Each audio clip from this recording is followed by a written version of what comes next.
Selamat datang di Bijak News Rabu 23 Juli 2025 bersama saya Elis.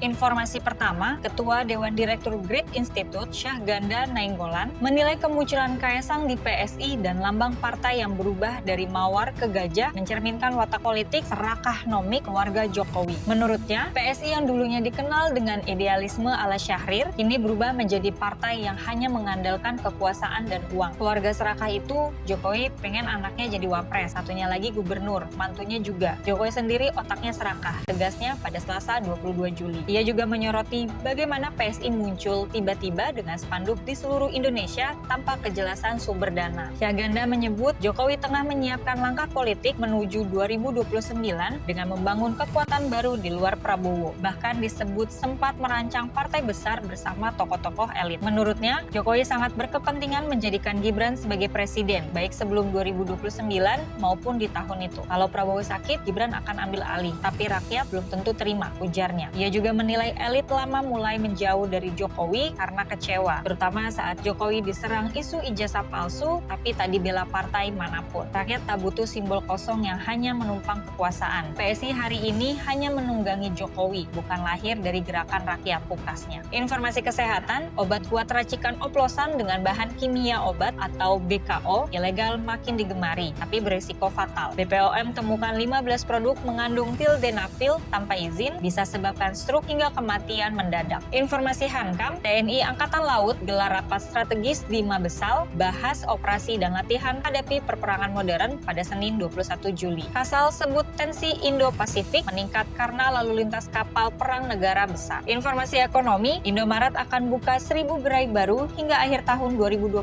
fokus wilayah timur Indonesia pada Selasa 22 Juli. Tantangan logistik dan perizinan ada, tapi ekspansi tetap berjalan meski ada penutupan gerai. Informasi luar negeri, Dubes Amerika Serikat untuk Israel, Mike Huckabee, sebut pembunuhan warga Palestina Amerika oleh pemukiman Israel sebagai teror pada Selasa 22 Juli. Dalam pertemuan dengan Wakil Presiden PLO, Hussein Al-Sheikh, keduanya membahas upaya menghentikan perang di Gaza, pembebasan sandera, hingga pengiriman bantuan darurat. Sampai bertemu di informasi bijak berikutnya.